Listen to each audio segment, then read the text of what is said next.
A snowbound train, the opulent Orient Express, becomes a stage for murder. Samuel Ratchet, a man with a dark past, is found stabbed 12 times in his locked compartment. Hercule Poirot, the brilliant detective, unravels a web of clues: cryptic handkerchief, a scarlet kimono, a burned note revealing a shocking truth. Every passenger is linked to the tragic death of Daisy Armstrong, a child Ratchet destroyed. As secrets unravel, Poirot faces a dilemma: expose a conspiracy, a vengeance, or let justice take a different path. All aboard for a mystery where everyone's a suspect. Chapter 1. The Taurus Express. The platform at Aleppo station shimmered under the Syrian sun, dust motes dancing in the heat, as Hercule Poirot stepped from the shadow of the ticket office. His patent leather shoes gleamed, his mustache waxed to precise points, and his green eyes surveyed the scene with the keenness of a hawk. The Taurus Express, bound for Istanbul, stood ready, its engine puffing like a restless beast. Passengers milled about, their voices a tapestry of languages: French, English, Arabic, woven with the clatter of luggage and the shouts of porters. Poirot adjusted his Homburg hat and boarded the train, his small, neat figure slipping into the first-class carriage with the ease of a man accustomed to luxury. The compartment was a microcosm of Europe and beyond. A young Englishwoman, Mary Debenham, sat with a book, her posture rigid, her eyes darting to the window as if seeking escape. Opposite her, Colonel Arbuthnot, a lean British officer with a sun-weathered face, smoked a cigarette, his gaze lingering on Miss Debenham with an intensity that suggested more than casual acquaintance. Poirot noted this, his mind cataloguing the unspoken. Across the aisle, an American, Samuel Ratchet, sprawled in his seat, his loud pinstripe suit clashing with the carriage's muted elegance. His voice, nasal and commanding, grated as he dictated. To his secretary, Hector McQueen, a nervous young man with ink-stained fingers. "Get that letter done, McQueen," Ratchet barked, his small eyes scanning the carriage, resting briefly on Poirot before flicking away. The detective's mustache twitched. Ratchet's unease was palpable, like a man who sensed a shadow at his heels. At the far end, an Italian, Antonio Foscarelli, gesticulated animatedly to a fellow traveler, his laughter booming, his hands carving stories in the air. A Swedish missionary, Greta Olsen, clutched a worn Bible, her lips moving in silent prayer, while a Russian aristocrat, Princess Dragomirov, sat swathed in furs despite the heat, her face a map of wrinkles beneath a formidable stare. Gaze lingered on her. She carried herself like an empress, her gloved hands resting on an ebony cane. The train lurched forward, Aleppo fading into a haze of ochre and gold. Poirot settled into his seat, his notebook open, though he wrote nothing. He preferred to observe, to let the little gray cells sift through the details. Mary Debenham closed her book abruptly, her fingers tightening on its spine as Colonel Arbuthnot leaned toward her, murmuring something Poirot could not catch. Their exchange was brief, but the detective noted the flush on her cheeks. The colonel's hand brushing hers, a gesture too familiar for strangers. Ratchet, meanwhile, snapped at McQueen, who fumbled with a fountain pen. "Don't dawdle." "Boy," Ratchet said, his voice low but sharp, like a blade drawn across silk. Poirot's eyes narrowed. The American's brusqueness masked something deeper: fear, perhaps, or guilt. The detective's mind turned to a case he had just concluded in Syria, a tangled affair of theft and betrayal. The Taurus Express was a respite, a journey to Istanbul where he planned to savor the city's delights before returning to London. Yet, as the train rattled through the barren landscape, Poirot sensed a current beneath the surface, a ripple of secrets among the passengers. At the dining car that evening, Poirot sipped a glass of red wine, his table strategically chosen to observe the others. Ratchet dined alone, his fork stabbing at his food as if it offended him. McQueen hovered nearby, his eyes darting to his employer, then away. Mary Debenham and Arbuthnot sat together, their conversation hushed, their glances guarded. Princess Dragomirov, dining with an air of regal disdain, cut her veal with surgical precision, while Foscarelli's laughter punctuated the hum of conversation. Greta Olson ate sparingly, her eyes fixed on her plate, as if the richness of the meal unsettled her. As Poirot savored his creme brulee, Ratchet's gaze met his across the car. The American rose, approaching with a swagger that failed to mask his unease. "Monsieur Poirot, ain't it?" he said, his accent grating. "Heard you're a detective. A good one." Poirot inclined his head, neither confirming nor denying. Ratchet leaned closer, his breath sour with wine. "I might have need of a man like you. Name your price." Poirot's smile was polite, but cold. "I do not take cases for money alone, monsieur. There must be, how do you say, a moral interest." Ratchet's face darkened, but he nodded and retreated. His shoulders hunched, the train sped on, the night closing in, stars pricking the velvet sky. Poirot returned to his compartment, his mind alive with impressions. The passengers were pieces of a puzzle, their edges not yet aligned. Why did Ratchet fear for his safety? What bound Miss Debenham and the Colonel? And why did Princess Dragomirov's eyes hold such weight, as if she carried a century's worth of secrets? Poirot adjusted his pillow, the rhythm of the train, a lullaby. Tomorrow Istanbul awaited, and with it, the Simplon Orient Express. But for now, the Taurus Express carried its passengers and their mysteries into the dark. Chapter 2. The Orient Express departs. The platform at Istanbul's Sirkeci station bustled with a cosmopolitan energy. A kaleidoscope of fur coats, feathered hats, and the sharp tang of Turkish tobacco. Hercule Poirot stood beneath the station's arched canopy, his immaculate suit a stark contrast to the swirl of travelers around him. The Simplon Orient Express, its navy blue carriages gleaming like polished sapphire, waited at the platform's edge, a marvel of engineering and elegance.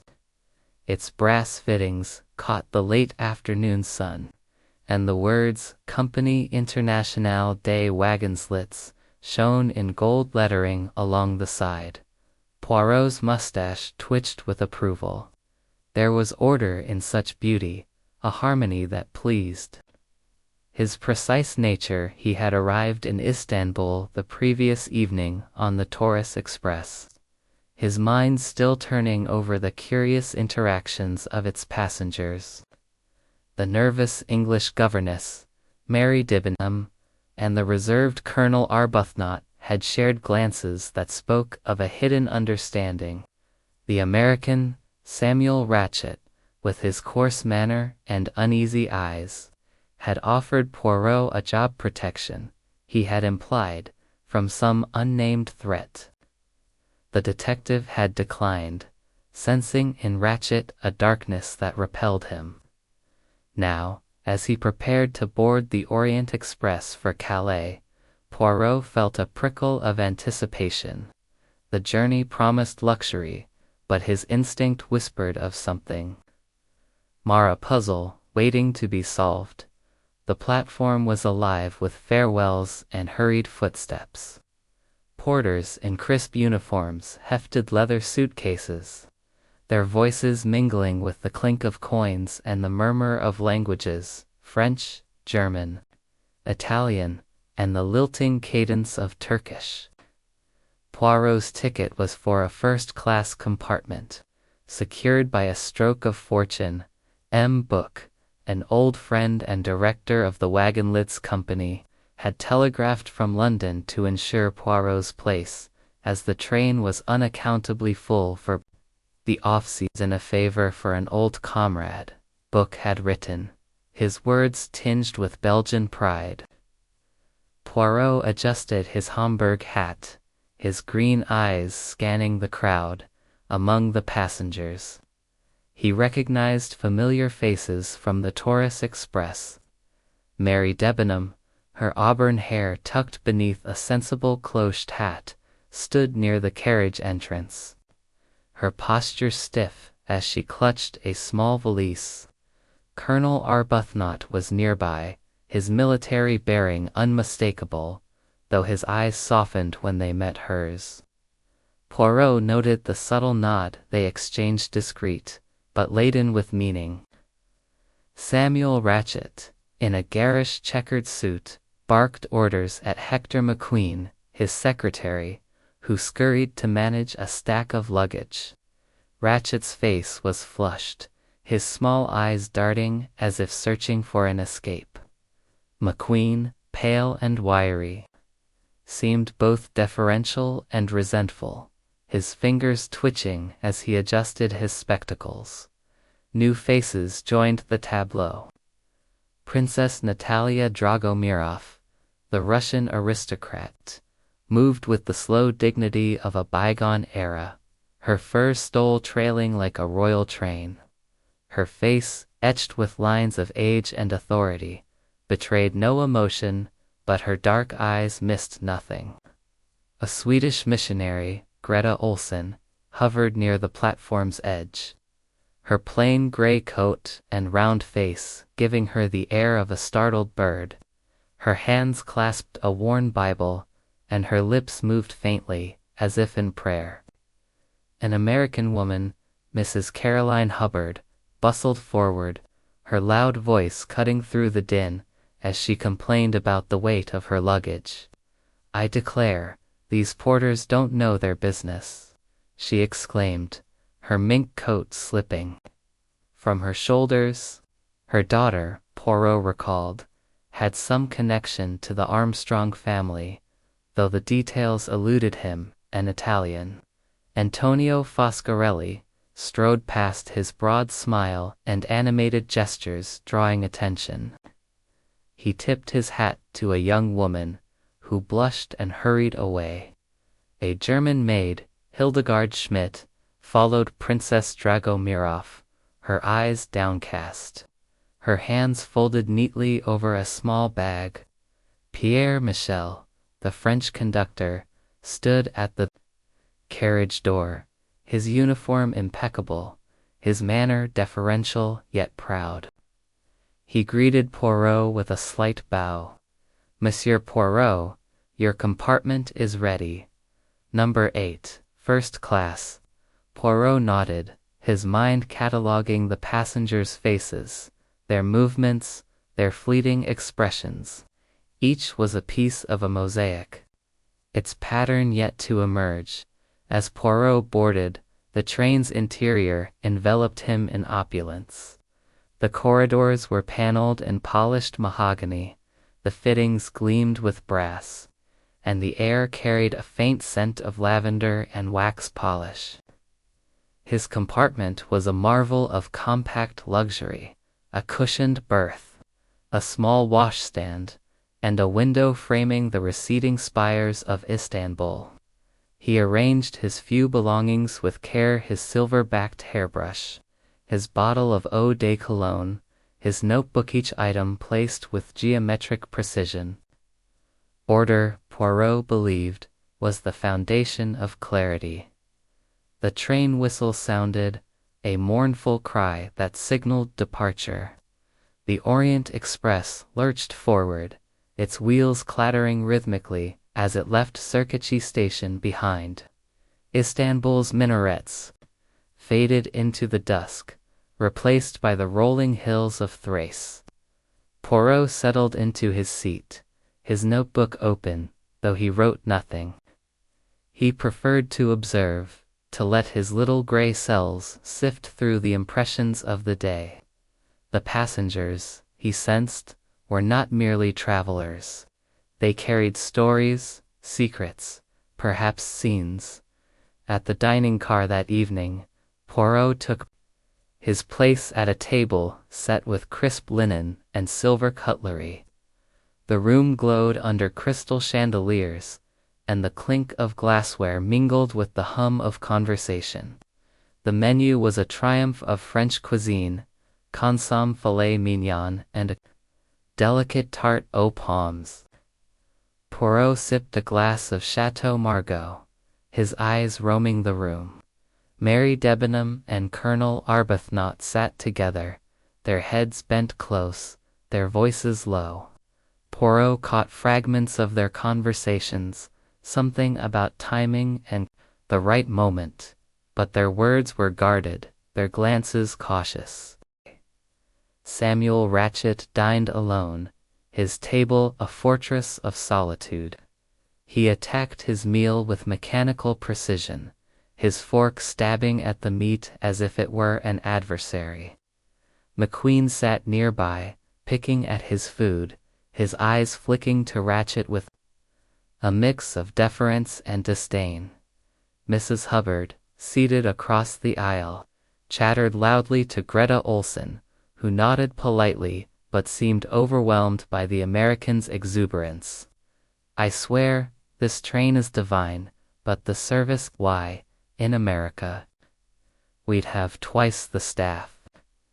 Mrs. Hubbard's voice carried, drawing a faint smile from Princess Dragomirov, who dined with regal composure, her knife slicing through her food with surgical precision.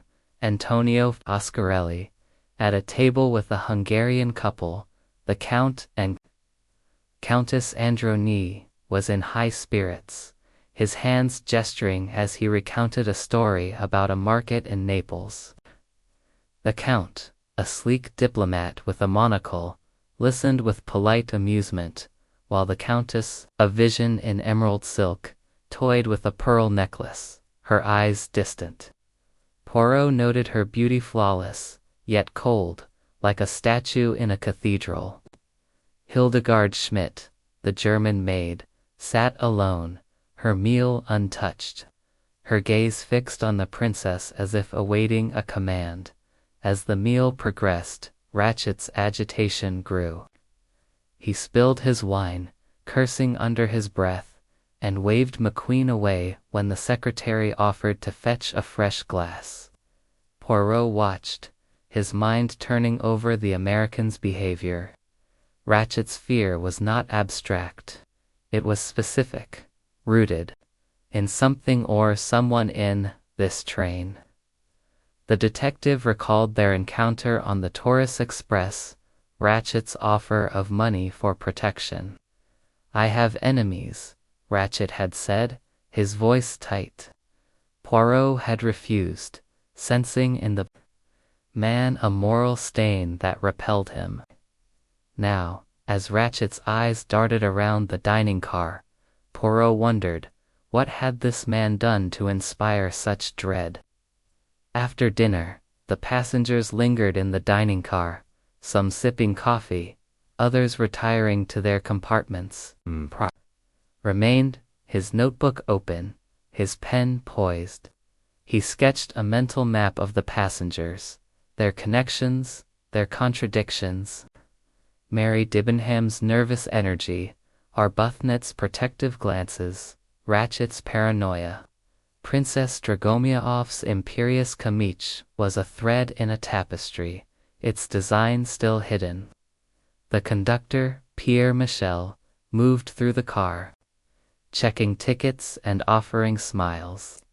Poirot noted his efficiency, his pride in the Orient Express, but also a flicker of unease in his eyes when he passed Ratchet's table. As the train sped through the night, the landscape outside grew dark.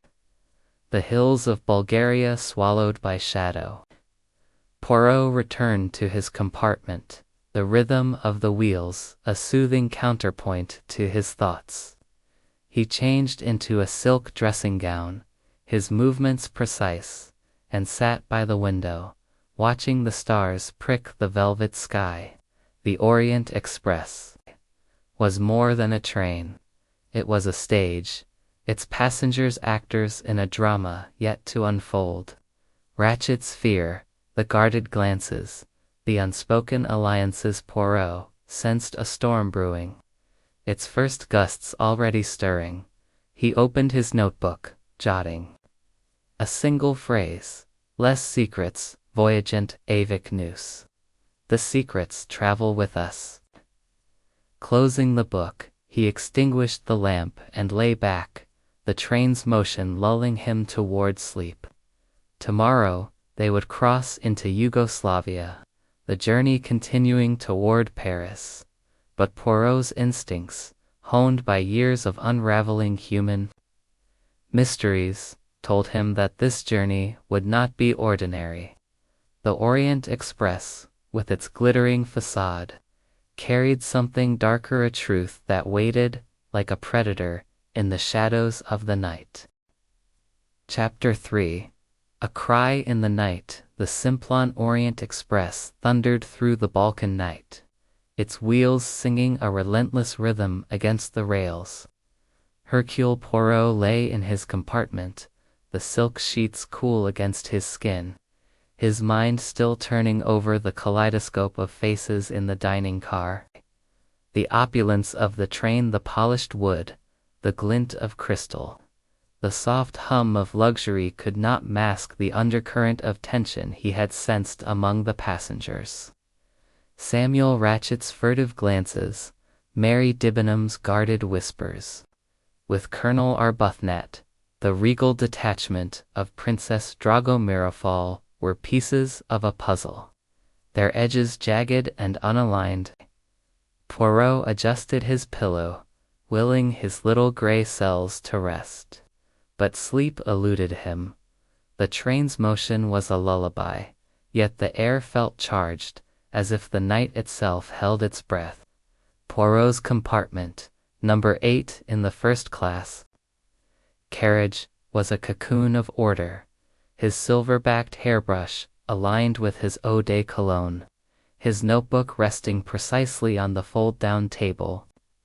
Outside, the Yugoslavian wilderness stretched into darkness, the stars obscured by a gathering storm. Snowflakes, delicate at first, began to brush the window, a whisper of the chaos to come. At midnight, a sound pierced the quiet, a sharp cry, raw and desperate, from the direction of Samuel Ratchet's compartment, number 2, 2 doors down. Poirot sat up, his senses alert, his heart steady but quickened. The cry was brief, cut off as if smothered, followed by the insistent jangle of a bell. Poirot slipped on his dressing gown, its silk rustling softly, and stepped into the corridor. His patent leather slippers silent on the carpet. The corridor was dimly lit, the brass sconces casting long shadows. Pierre Michel, the conductor, was already at Ratchet's door, his face taut with concern. He knocked sharply. "Monsieur Ratchet, is all well?" A pause, heavy with silence, then a voice answered from within, low and deliberate, in French. "Ce n'est rien. J'ai fait un cauchemar. It's nothing. I had a nightmare." Michel hesitated, then nodded, his shoulders relaxing. "Very well, monsieur, good night." He turned, catching sight of Poirot, and offered a small apologetic Smile, a bad dream, Monsieur Poirot. It happens. Poirot's eyes narrowed, his mustache twitching. The voice from Ratchet's compartment had been clear, masculine, but Ratchet, an American with a coarse accent, had shown no fluency in French during their brief encounter. Why, then, would he respond in a language not his own? And the cry too raw for a mere nightmare, too anguished for a trivial disturbance. Poirot's mind churned, filing the anomaly away. Before he could question Michel further, a new sound intruded, a low groan, not from a passenger but from the train itself. The carriage shuddered, its rhythm faltering, and then, with a jolt, it stopped. Poirot steadied himself against the wall, his balance impeccable despite the sudden halt. Michel's face paled. "Mon Dieu," he muttered, hurrying toward the end of the carriage. Poirot followed, his steps measured, his curiosity piqued at the carriage's end. Michel peered through a window, his breath fogging the glass. "Snow," he said, his voice tight, adrift across the tracks. "We are stranded, monsieur, until it is cleared." Outside, the snow fell heavily now, a white curtain obliterating the landscape. The train, a beacon of civilization, was marooned in the Yugoslavian wilds. Its passengers trapped in their gilded cage. Poirot returned to his compartment, his mind ablaze. The cry, the French voice, the sudden stop coincidence, perhaps, but Poirot distrusted coincidences. He sat at the table, his notebook open, and jotted a few words. Cri voix, Francais neige, cry, French voice, snow. Each was a thread, and he sensed they were woven into a larger design. He considered waking M. Book, the wagonlit's director, who occupied a nearby compartment, but decided against it. The night was young, and the truth, like the snow, would accumulate in time. As he prepared to return to bed, a soft knock sounded at his door. Poirot opened it to find Mrs. Caroline Hubbard, her face flushed beneath a garish silk headscarf. "Oh, Monsieur Poirot, I'm all in a tizzy," she exclaimed, her American accent sharp as a blade. "I heard such a noise, a scream, I swear a tanned now this train's stopped dead. It's enough to give a body the vapors." Her hands fluttered, clutching a lace handkerchief, her eyes wide with theatrical distress. Poirot inclined his head, his expression serene but probing. "Madame, you heard a scream. From where, precisely?" Mrs. Hubbard gestured vaguely to Ratchet's compartment. "That way, I think. It woke me right up. And then that bellow, it's all so unsettling." Poirot noted her agitation, genuine yet exaggerated, as if she played a role for an unseen audience. "And did you see anyone, madame, in the corridor?" he asked. No. I stayed in my compartment, number 3, right next to that Mr. Ratchet. But I heard footsteps, I'm sure of it, before the scream." Her voice dropped to a conspiratorial whisper. "Do you think it's something sinister, Monsieur Poirot? A robber, maybe, or worse." Poirot's smile was polite, masking his skepticism. "The train is secure, madame. Return to your rest. I shall investigate." Mrs. Hubbard nodded, mollified, and retreated, her scarf trailing like a banner. Closed his door, his thoughts racing. Footsteps before the scream. Mrs. Hubbard's compartment was adjacent to Ratchet's, so her account held weight. But why had no one else emerged? The other passengers, Mary Debenham, in number 11, Colonel Arbuthnot in number 15, Princess Dragomirov and number 10 remained silent, their doors closed. Were they asleep, or were they listening, waiting, as if privy to a script Poirot had not yet read? He considered the layout of the carriage, 16 compartments, 8 on each side, with ratchets at the heart of the first-class section. The connecting doors between compartments intrigued him. Could someone have slipped through, unseen? Michel, with his master key, had access to all, but his loyalty to the company seemed unshakable. Poirot's mind circled back to the French voice. If not Ratchet, then who? A visitor in his compartment, an impostor. The question gnawed at him. The snow continued to fall, its soft patter against the window a counterpoint to the train's stillness. Poirot lit a cigarette, not his usual habit, but a rare indulgence when his thoughts needed focus. The smoke curled upward, and with it, his suspicions crystallized. Ratchet's fear, evident in Istanbul, was no abstraction. The cry suggested a confrontation, perhaps a warning. The French voice was a deliberate misdirection, or else a slip by someone unaware of Ratchet's limitations. And the Snow Nature's own locked room ensured no one could enter or leave the train. Poirot extinguished the cigarette and stood, his small frame radiating purpose. He would not sleep now. The night demanded vigilance. He slipped a pencil into his notebook, marking the time, 12:37 a.m. The Orient Express, stranded in snow, was no longer merely a train.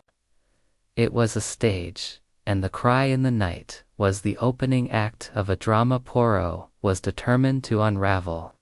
He adjusted his dressing gown, his mustache quivering with resolve, and stepped back into the corridor, ready to face whatever secrets the darkness held.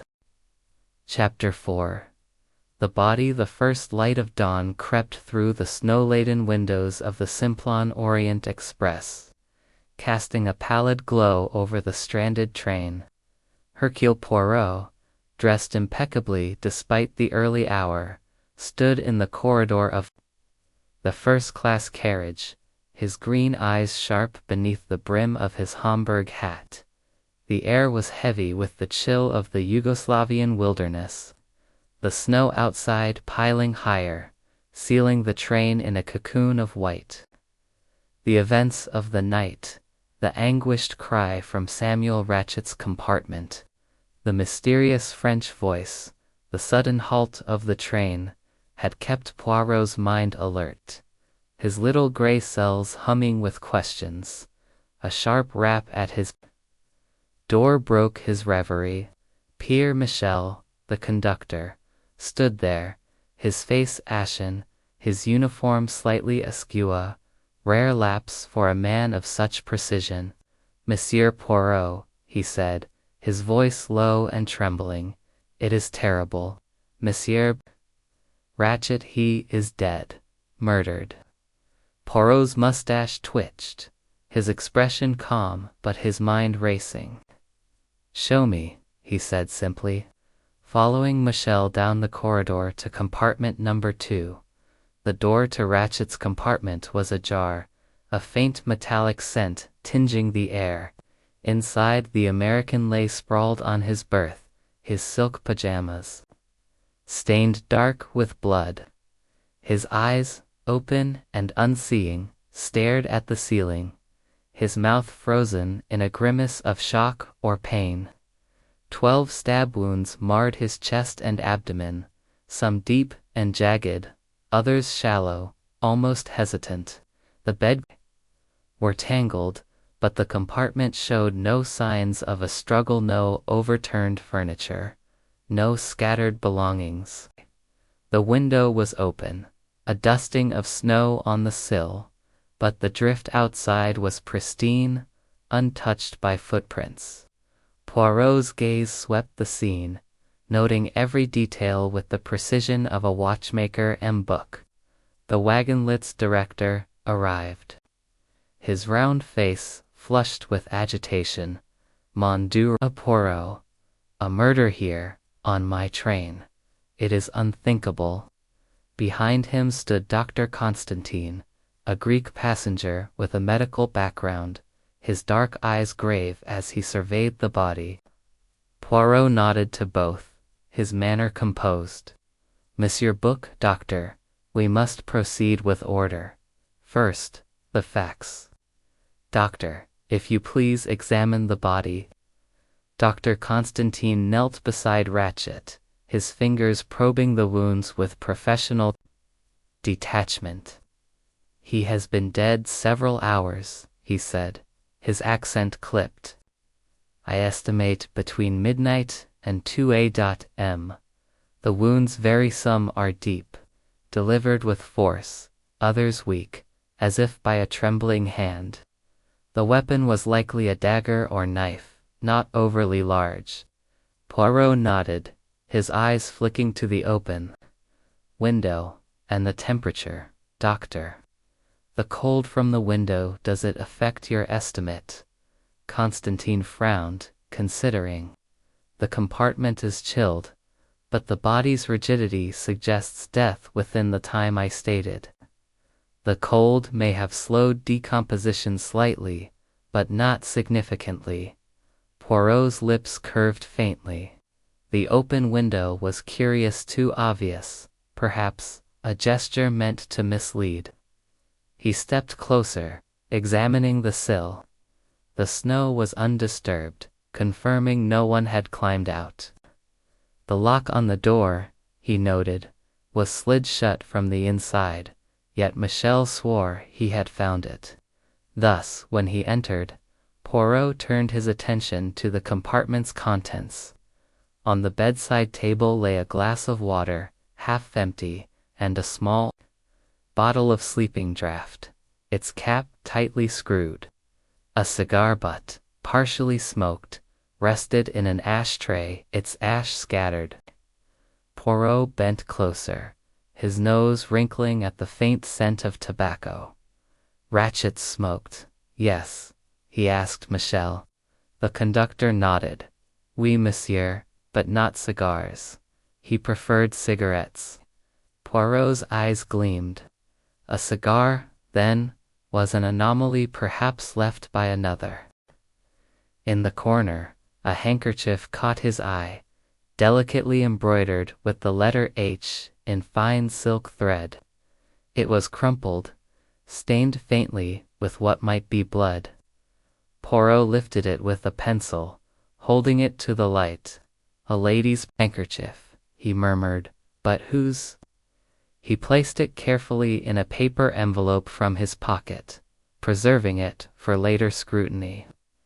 Beneath the berth, half hidden by the bedclothes, he found a pipe cleaner, twisted and slightly bent. Curio, he said softly. A pipe smoker on a train where cigarettes were the norm, another thread in the tapestry. His search continued, methodical and unhurried. In the wastebasket he found a scrap of burned paper, its edges charred but a few words legible. Member Daisy Arm. Poirot's heart quickened. Daisy Armstrong, the name, stirred a memory, a tragedy from years past. A child kidnapped and murdered, her family destroyed, the culprit escaping justice. Could Ratchet be connected? He pocketed the scrap, his mind racingm book paste, his agitation mounting. Poirot, what does it mean? A locked compartment, a dead man, no way in or out. It is impossible. Poirot's smile was serene, almost mischievous. Impossible, mon ami, Nan. It is merely a problem of logic. The door was locked, the window useless. Therefore, the murderer was either in this compartment, or found a way to lock it after leaving. We shall see. He examined the connecting Door to the adjacent compartment, number 3, occupied by Mrs. Hubbard. It was bolted from Ratchet's side, undisturbed. The bolt was stiff, requiring effort to move a detail, Poirot noted with interest. He tested the door to the corridor, confirming Michel's claim that it had been locked from within. "And you opened it with your key, Monsieur Michel?" he asked. The conductor nodded, his eyes uneasy. "Oui, monsieur. I heard nothing after the cry last night, but when Monsieur Ratchet did not answer this morning, I entered." Poirot's gaze returned to the body. 12 wounds, a number that struck him as deliberate, almost symbolic. The variation in their force suggested multiple hands, or a single hand with varying resolve. He pictured the scene: Ratchet asleep, perhaps drugged by the sleeping draught, the killer or killers striking in the dark. But why so many blows? Rage, retribution, or something else? The handkerchief, the pipe cleaner, the burned paper were clues, yet none pointed clearly to a single culprit. Dr. Constantine stood, wiping his hands on a cloth. "There is nothing more I can do here, Monsieur Poirot. The cause of death is clear exsanguination from multiple stab wounds." Poirot nodded, his mind elsewhere. "Mercy, Doctor, your expertise is invaluable. Monsieur Book, we must secure this compartment, noagen distum. The Orient Express is now stranded in a snowdrift, adding a layer of isolation to the already tense situation. The murder of Samuel Ratchet, discovered in a locked compartment with no apparent means of escape, presents a classic locked room mystery. The clues: a handkerchief, a pipe cleaner, a burned scrap of paper, point to a complex web of motives and connections, many of which seem to lead back to the tragic Armstrong case. As Poirot begins his investigation, the passengers' alibis and behaviors come under scrutiny, revealing a tapestry of secrets woven through the train. Chapter 5: The Passengers' Stories. The Simplon Orient Express, ensnared in a Yugoslavian snowdrift, stood as a monument to human ambition, now humbled by nature's indifference. The dining car, with its crystal chandeliers and starched linens, had become Hercule Poirot's court of inquiry, where the passengers of the first-class carriage faced his unyielding scrutiny. The murder of Samuel Ratchet, stabbed 12 times in a locked compartment, had cast a shadow over the train's elegance, and Poirot, with his meticulous mind and piercing green eyes, was determined to pierce the veil of secrets shrouding the crime. The clues: a handkerchief embroidered with an H, a pipe cleaner, a burned scrap hinting at Daisy Armstrong, pointed to a motive rooted in a tragic past.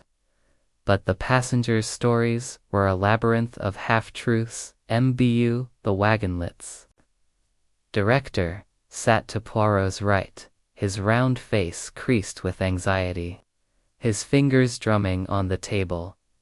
Dr. Constantine, the Greek physician, flanked him on the left, his notebook open, his pen poised to capture every word. The passengers were summoned one by one, their alibis tested against the facts: a cry at midnight, a French voice not Ratchet's, a locked door, and wounds that spoke of both rage and hesitation. Poirot's mustache quivered with anticipation. Each interview was a brushstroke on a canvas still obscured. Hector McQueen, Ratchet's secretary, entered first. His wiry frame slouched, his spectacles glinting under the chandeliers. His fingers toyed with a loose thread on his cuff, betraying a nervous energy. "Monsieur McQueen," Poirot began, his voice smooth as velvet, You were close to Monsieur Ratchet. Tell me of last night, from the moment you retired. Mac eyes flicked to M-book, then back. I was in my compartment, number 4, translating letters for Mr. Ratchet, business matters, imports and exports. I worked until 11, then went to bed. I heard no cry, no bell. The train's stop woke me, but I thought it was a routine delay. Poirot leaned forward, his gaze unrelenting. And yet, monsieur, you were awake when the train halted at 1:15. You heard nothing from the compartment next to yours. McQueen shook his head too quickly. Nothing, Monsieur Poirot. I was asleep by then. Poirot's smile was faint, almost predatory. You knew Ratchet's true identity, did you not? Cassetti, the man who kidnapped and murdered Daisy Armstrong. McQueen's face drained of color, his lips parting. He told me some months ago. Said he'd made enemies, that's why he used a false name. But I had no part in his death, I swear. His voice cracked, a note of desperation creeping in. Poirot's eyes narrowed. These enemies, did he name them? McQueen hesitated, his fingers tightening on the thread. No, he was vague, just said people wanted him dead. Poirot dismissed him with a nod, noting the secretary's unease. McQueen's knowledge of Cassetti's past was no coincidence. His loyalty to his employer seemed frayed, perhaps by fear, perhaps by something deeper. Mary Debenham entered next, her auburn hair neatly pinned, her gray eyes steady but shadowed. She sat with the precision of a governess, her hands folded, her posture rigid. Miss Debenham, Poirot said, his tone deceptively mild. You occupied compartment 11. Did you hear the cry at midnight? Her lips tightened, a flicker of wariness crossing her face. I was asleep, Monsieur Poirot. The train's motion is soothing. I heard nothing until the stop woke me. Her voice was crisp, but Poirot detected a rehearsed cadence, as if she had anticipated his questions. And your connection to Monsieur Ratchet, he pressed. Mary's gaze held his, unflinching. None. I knew him only as a passenger on the Taurus Express. He was unpleasant. Poirot tilted his head. Yet, Mademoiselle, on the Taurus Express, you spoke with Colonel Arbuthnot about timing and the right moment. What did you mean? Her cheeks flushed, but her voice remained even. A private matter, monsieur, unrelated to this tragedy. Poirot's smile was polite, masking his skepticism. He let her go, her composure a fortress he would storm later. Colonel Arbuthnot followed, his military bearing rigid, his weathered face a mask of discipline. He sat stiffly, his hands resting on his knees.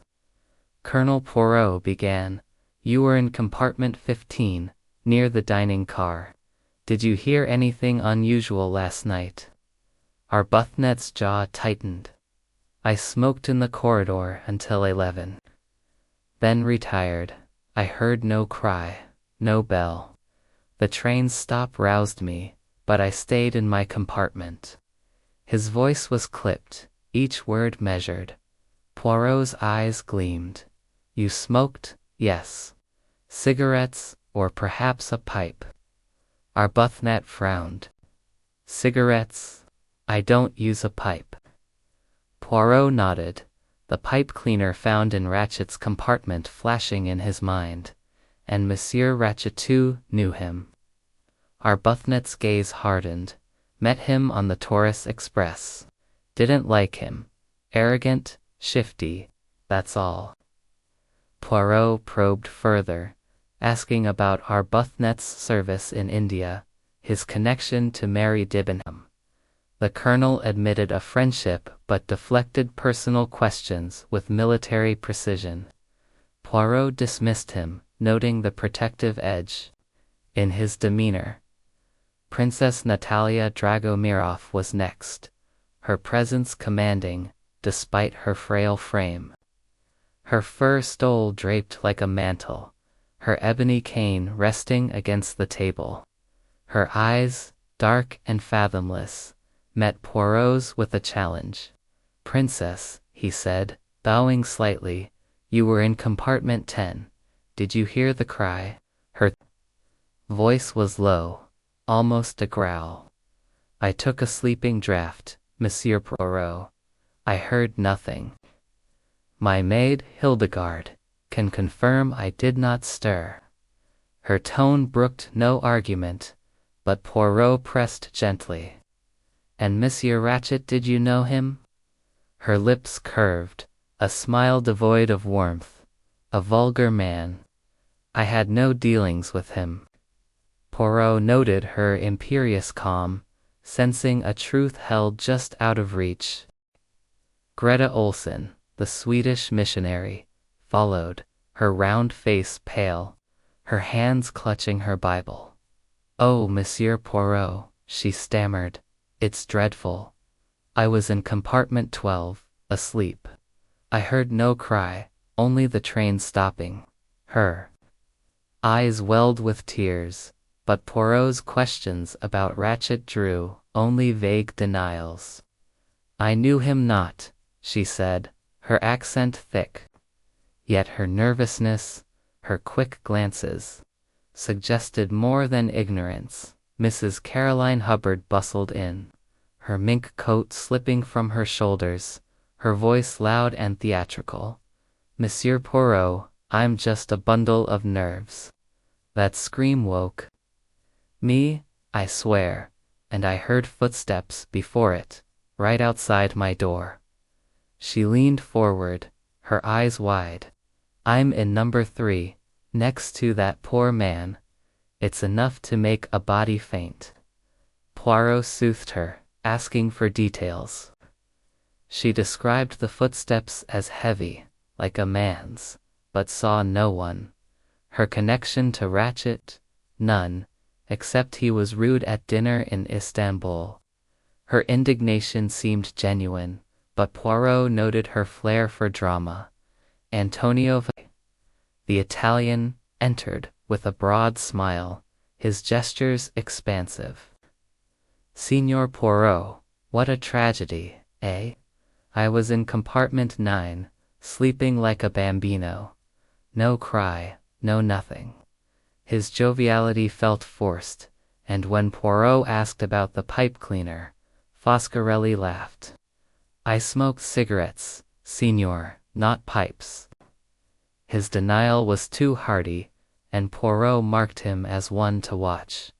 The Count and Countess Androni, a Hungarian couple, came together, their elegance striking. The Count, monocled and sleek, spoke for both.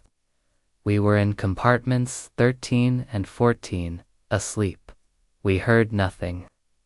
His wife, pale and ethereal, nodded silently, her eyes avoiding Poirot's.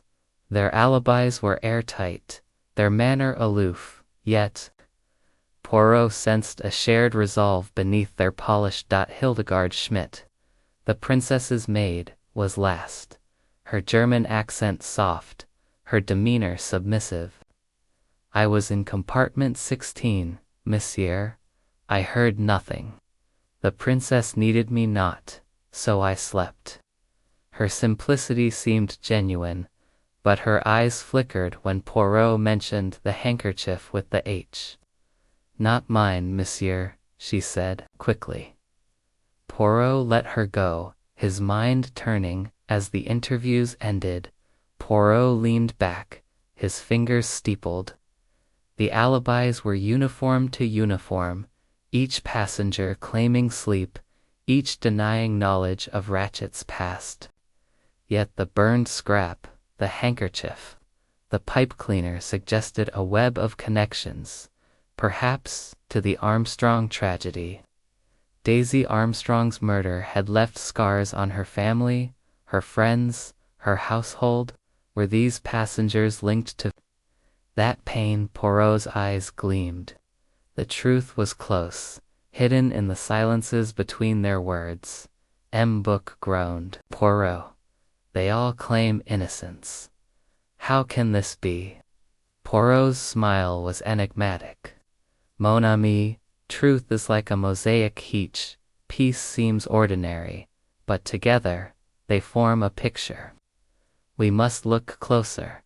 He rose, his mind alight. The Orient Express, locked in snow, held its secrets tightly, but Hercule Poirot was a master at unraveling such knots. Chapter 6. The Clues Unraveled. The Simplon Orient Express, a prisoner of the Yugoslavian snow, stood motionless, its opulent interior a stark contrast to the bleak wilderness outside. Hercule Poirot paced the dining car, now cleared of passengers. His patent leather shoes silent on the plush carpet. The chandeliers cast a soft glow, but the air was heavy with the weight of Samuel Ratchet's murderer, brutal act in a locked compartment, sealed by 12 stab wounds of varying force. The Clouseau handkerchief embroidered with an H, a pipe cleaner. A burned scrap of paper bearing the words, "Member Daisy Arm," lay before Poirot, like scattered pieces of a shattered mirror, each reflecting a fragment of truth. With Book and Dr. Constantine at his side, Poirot's little grey cells worked tirelessly to assemble the puzzle. The dining car, emptied of its usual chatter, served as Poirot's command post. Book sat at a table, his round face etched with frustration, while Dr. Constantine, his notebook open, awaited Poirot's next move. The passengers' alibis, delivered with uncanny uniformity, had left Poirot suspicious. Each claimed to have slept through the cry at half-past midnight, heard no bell, seen no intruder. Yet the facts: the locked door, the open window with no footprints, the French voice not Ratchet suggested a crime planned with precision. Its perpetrators hidden among the train's eclectic company. Poirot held the burned scrap of paper to the light, its charred edges crumbling slightly. "Member Daisy Arm," it read, the rest consumed by flame. "Daisy Armstrong," he murmured, his voice low. "The child whose murder destroyed a family." Cassetti, alias Ratchet, was her killer, escaping justice through cunning or corruption. Book's eyes widened. "You think this murder is revenge, Poirot? After all these years?" Poirot's mustache twitched. "Revenge, mon ami, is a dish served cold, and this train is chilled by more than snow." He turned to the handkerchief, still in its paper envelope. The delicate silk, embroidered with an H, was unmistakably feminine. Yet none of the women Mary Debenham, Princess Dragomirov, Greta Olson, Mrs. Hubbard, or Countess Andronier had initials matching the letter. Hildegard Schmidt, the princess's maid, had denied ownership, her denial to Swift, her eyes too guarded. "This H," Poirot mused, "is it a clue, a misdirection, or a mistake? It points to no one, yet it exists for a reason." The pipe cleaner, twisted and slightly bent, was another enigma. Poirot held it up, its simplicity mocking his scrutiny. "A pipe smoker," he said, "yet Colonel Arbuthnot smokes cigarettes.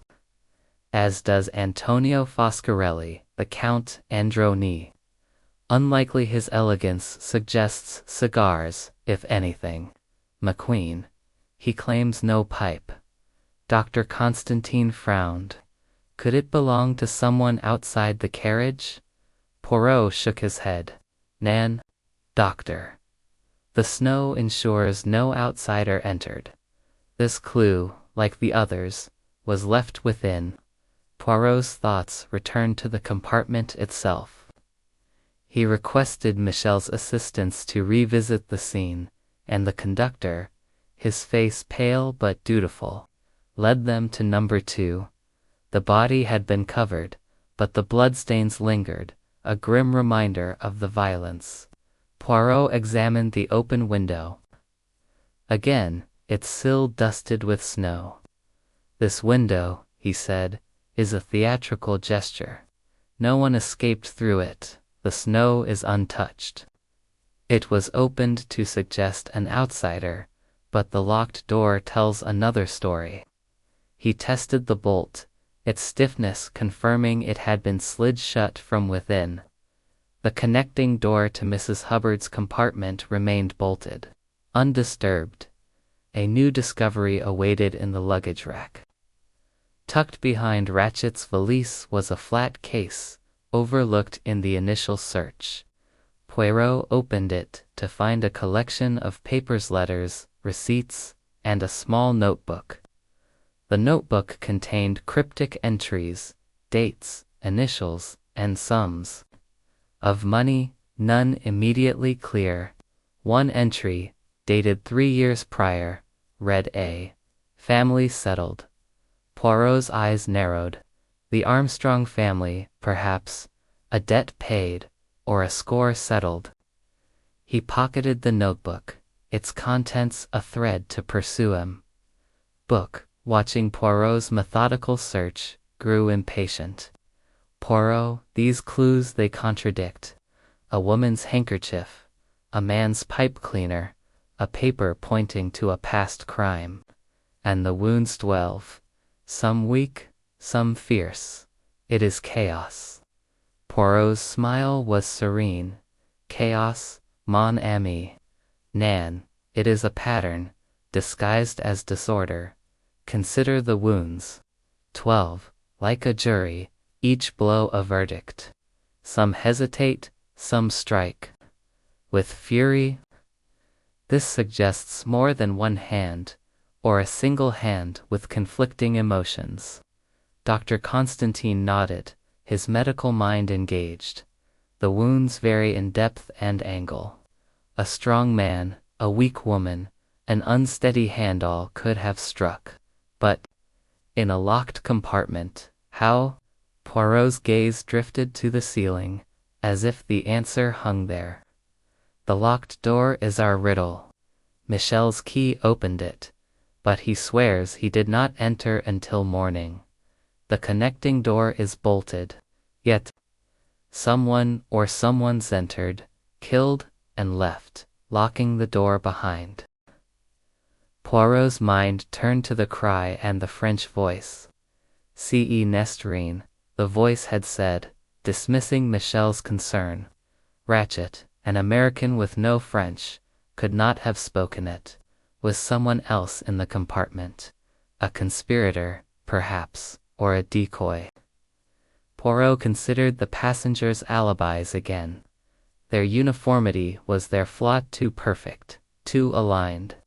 They protect each other, he murmured, or they protect a secret. He stepped into the corridor, his eyes scanning the row of doors. Each passenger was a suspect, each compartment a potential stage.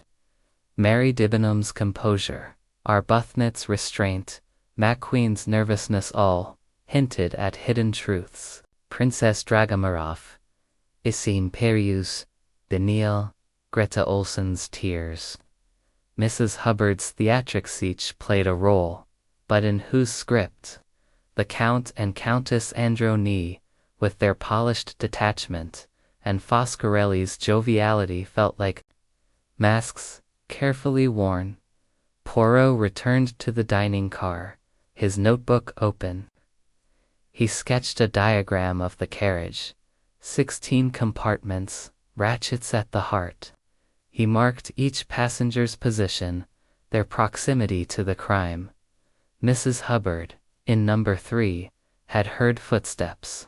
Arbuthnot, in 15, had smoked in the corridor. McQueen, in 4, was closest to Ratchet. Could one have slipped through a connecting door unseen? Or had they acted together, a collective hand wielding the knife? Book's voice broke his reverie.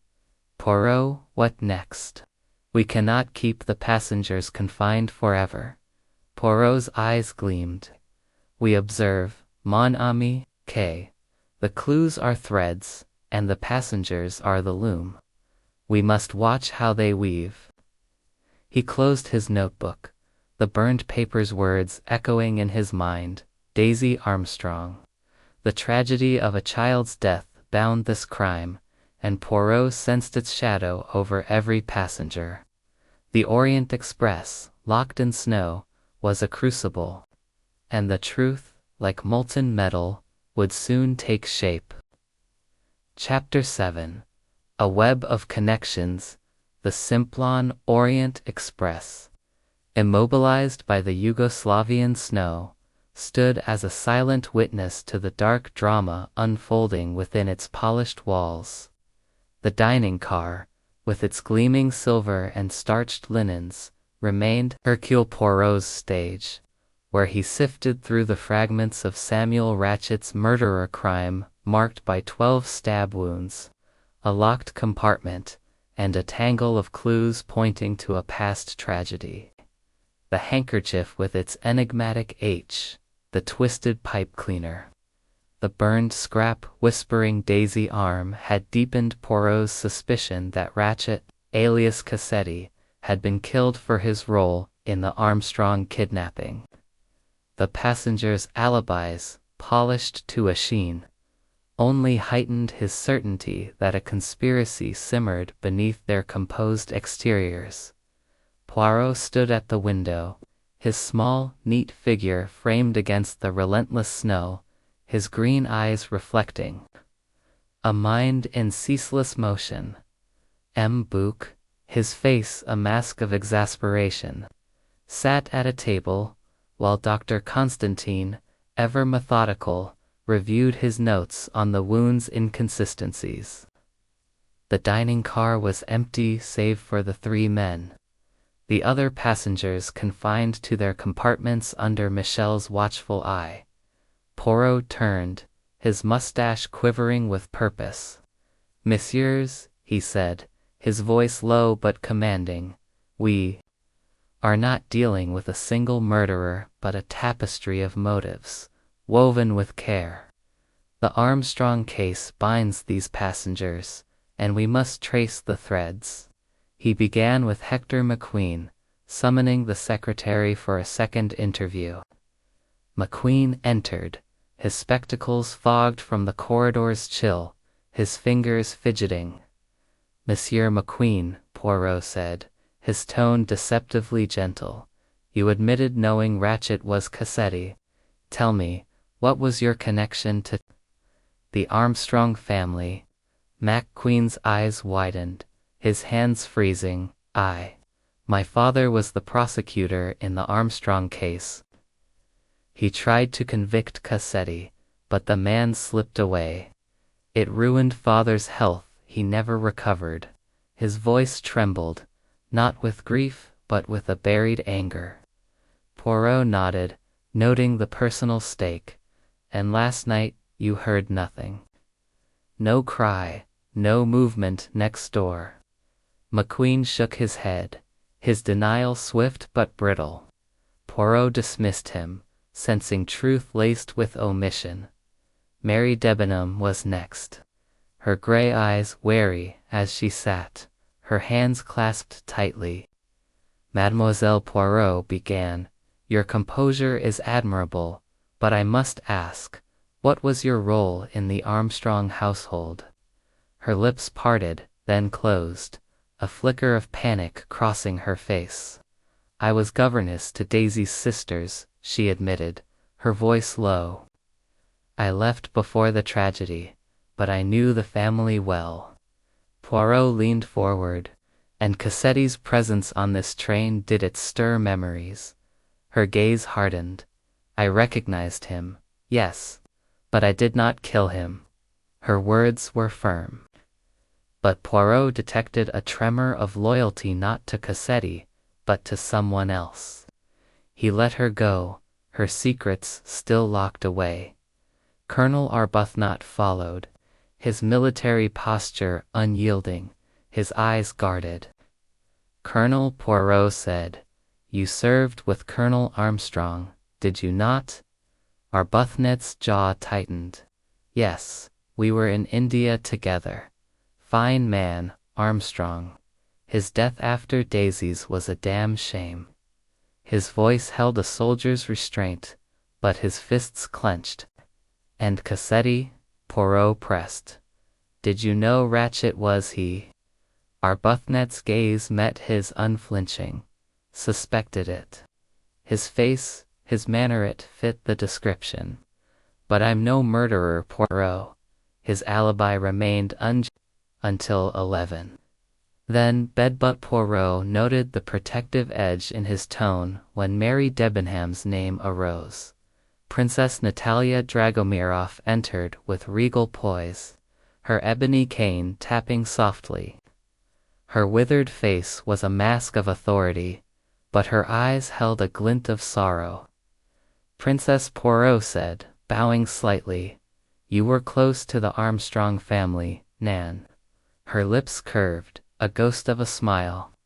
"Sonia Armstrong was my goddaughter. Her mother, my dearest friend. Their loss was incalculable." Her voice was steady, but her fingers tightened on her cane. "And Cassetti?" Poirot asked. "Did you know he was Ratchet?" Her eyes met his, unyielding. "I suspected. His kind leaves a stain." She denied hearing the cry, insisting. Her sleeping draught kept her unconscious.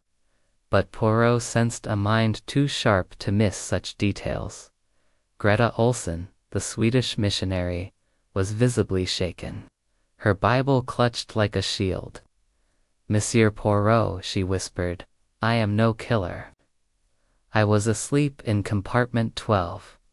When pressed about the Armstrongs, she faltered. I nursed Daisy when she was ill, before the kidnapping. Such a sweet child." Tears welled, but her grief seemed performative, her glances darting as if seeking approval. Poirot's questions about the handkerchief drew a blank. She claimed no knowledge of it, but her unease was palpable. Mrs. Caroline Hubbard bustled in, her voice loud, her mink coat trailing.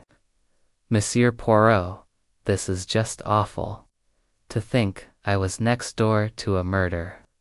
She fanned herself with a lace handkerchief not embroidered, Poirot noted. When asked about the Armstrongs, she gasped. "Why, my daughter was Sonia Armstrong's sister. That horrible Cassetti ruined us all." Her outrage was vivid, but her eyes flickered, as if guarding a deeper truth. She reiterated hearing footsteps before the cry, but her details were vague. Her theatrics, a shield. Antonio Foscarelli, the Italian, entered with a grin that faded under Poirot's gaze. "Signor," Poirot said, "you are a businessman, yes. Did you ever cross paths with Cassetti in America?" Foscarelli shrugged, his joviality strained. "I knew of him, shady type, in Chicago. But me, I'm clean, signor." His denial of the pipe cleaner was adamant, but his hands betrayed a nervous energy. Poirot probed his movements, but Foscarelli's alibi held, asleep in compartment 9, undisturbed. The Count and Countess Androni presented a united front, their elegance a barrier. The Count spoke for both. "We knew nothing of Ratchet or Cassetti. We were asleep in 13 and 14. The Countess, her beauty ethereal, nodded silently, her pearl necklace glinting. When Poirot mentioned the Armstrong case, the Count's monocle gleamed. A tragedy, but distant from us. Their detachment was too perfect, and Poirot marked them as players in a larger game.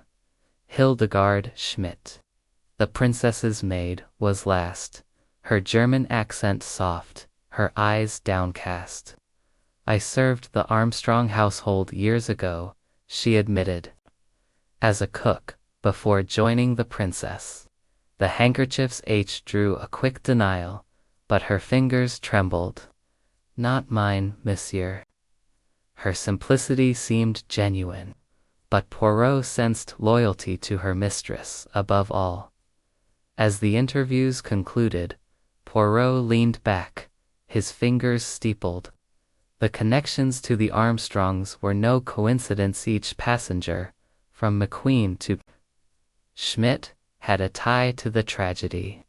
The governess, the friend, the nurse, the sister-in-law, the servant, the godmother, their lives intersected with Daisy's death, their motives rooted in grief or vengeance.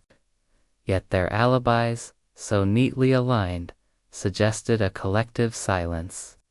They are a jury, Poirot murmured, and Cassetti was their verdict. M. Book groaned, Poirot, this is madness. All connected, all innocent. It cannot be. Poirot's smile was enigmatic. Cannot, mon ami, or will not. The truth is here, in their silences, their glances. We must watch, and the web will reveal itself. He closed his notebook. The Armstrong case, a specter over the snow-bound train.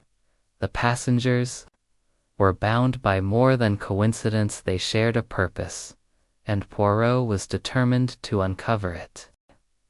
Chapter 8. The Scarlet Kimono, the Simplon Orient Express. Locked in a Yugoslavian snowdrift, stood as a gilded prison under a sky heavy with gray clouds. The dining car, its elegance dimmed by the weight of Samuel Ratchet's murder, served as Hercule Poirot's arena of deduction. The 12 stab wounds, the locked compartment, the Clousa handkerchief with an H, a pipe cleaner, a burned scrap tied to Daisy Armstrong had woven a tapestry of suspicion, with every passenger linked to the Armstrong tragedy. Their alibis, uniform and impenetrable, suggested a conspiracy. And Poirot's little gray cells burned with the challenge of unraveling it. The cry at midnight, the French voice not Ratchet's, and the snow sealing the train, added layers to the mystery, each demanding his scrutiny. Poirot stood in the dining car, his small frame radiating purpose, his green eyes sharp beneath his Homburg hat. M. Book, his face etched with worry, sat at a table, while Dr. Constantine, his notebook filled with meticulous observations, awaited Poirot's next move. The passengers, confined to their compartments under Pierre Michel's watch, were a gallery of secrets, their ties to the Armstrong case a thread binding them to Cassetti's death. Poirot's mind churned. The clues like stars in a constellation yet to be named. A commotion broke his thoughts. Mrs. Caroline Hubbard burst into the dining car, her mink coat askew, her voice a siren of distress. Monsieur Poirot, it's dreadful. I saw a man in my compartment last night, I swear it, and he was wearing a scarlet kimono with dragons on it. Her hands fluttered, her eyes wide with theatrical horror. I woke after that awful cry, and there he was, standing at the foot of my bed. I screamed, and he vanished through the connecting door to Mr. Ratchet's compartment, I'm sure. Poirot's mustache twitched, his interest piqued. A scarlet kimono, madame, describe it, s'il vous plaît. Mrs. Hubbard fanned herself with a lace handkerchief, bright red, with gold dragons. Ghastly thing, really, but striking. I couldn't see his face, but he was tall, I think, or maybe not. It was so dark. Her account was vivid but vague, her flair for drama clouding the details. Poirot nodded, soothing her. Mercy, madame, this is most helpful. Return to your compartment, and we shall investigate. She departed, her voice trailing complaints about the train's safety. Poirot turned to M. Bouc and Dr. Constantine. A scarlet kimono, curious addition to our puzzle. It suggests a woman, perhaps, or a man in disguise. And the connecting door bolted, we confirmed, from Ratchet's side. He paced, his mind racing. Mrs. Hubbard's compartment, number 3, was adjacent to Ratchet's, making her story plausible. Yet her histrionics raised doubts. Was she a witness, or a performer? He summoned Pierre Michel, the conductor, whose uniform remained crisp, despite his evident strain. Monsieur Michel, Poirot said, did you see anyone in a scarlet kimono? Last night, near Ratchet's compartment. Michel's eyes widened, a flicker of hesitation crossing his face. Oui, monsieur, I saw a figure, near number 2, after the cry. A woman, I thought, in a red kimono with dragons. She moved quickly, toward the dining car, then was gone. His voice faltered, as if reluctant to commit. Poirot pressed gently. And you did not pursue? Michel shook his head. I was attending to Monsieur Ratchet's bell. By the time I looked again, the corridor was empty. Poirot dismissed Michel, his mind turning to the kimono. A bold garment, it was out of place among the passengers' understated elegance. He requested a search of the first-class carriage, and Michel, with a porter's assistance, began checking luggage. In compartment 8 Poirot's own, they found it, folded neatly in his valise. Its scarlet silk vibrant, its dragon embroidery gleaming. Poirot's eyes narrowed. Planted, he said softly. Someone wishes to implicate me, or to confuse the trail. The kimono was pristine, no blood, no war prop. Not a garment worn during a struggle. He examined it closely, noting its size small, likely a woman's. Yet none of the women admitted to owning it. Mary Debenham's practicality seemed at odds with such flamboyance. Princess Dragomieff's taste leaned toward furs. Greta Olson's modesty shunned such ostentation. Mrs. Hubbard's wardrobe favored fussy opulence. The Countess Androni's elegance was too refined. Could it belong to Hildegard Schmidt? Her simplicity made it unlikely, but her loyalty to the princess suggested hidden depths. Poirot returned to the dining car, the kimono wrapped in paper, another clue in his growing collection.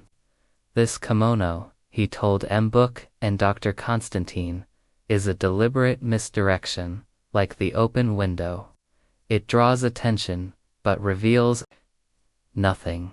Dr. Constantine frowned. But Mrs. Hubbard's story footsteps, a man in her compartment. Could she be lying? Poirot's smile was enigmatic, or telling a truth shaped to mislead. Her connection to the Armstrongs, her daughter, Sonia's sister, gives her motive, yet her tale feels staged. M. Bouc threw up his hands. Poirot, this is madness. A kimono in your luggage, a figure in the night, all these Armstrong ties, how do they fit? Poirot's eyes gleamed. They fit, mon ami, because they are part of a design. The kimono, the handkerchief, The pipe cleaner, they are props in a play, meant to obscure the truth. The 12 wounds, the locked door, the French voice point to a collective act, a retribution for Daisy Armstrong. He paced, his thoughts crystallizing.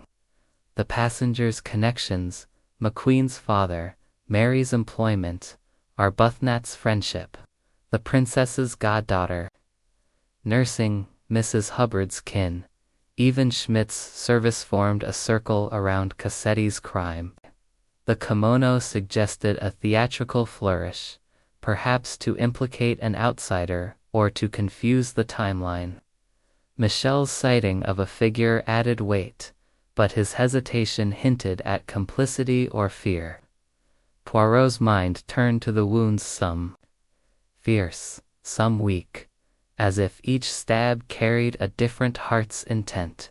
"Consider," he said, turning to his companions, a group acting as one, each striking a blow for justice. The kimono could be a disguise, worn by one to mask their identity, seen by Michel to muddy the waters. Dr. Constantine nodded slowly. The wounds support this multiple hands, varying strength, but how did they enter and leave a locked compartment? Poirot's smile was faint. That, doctor, is the heart of our riddle.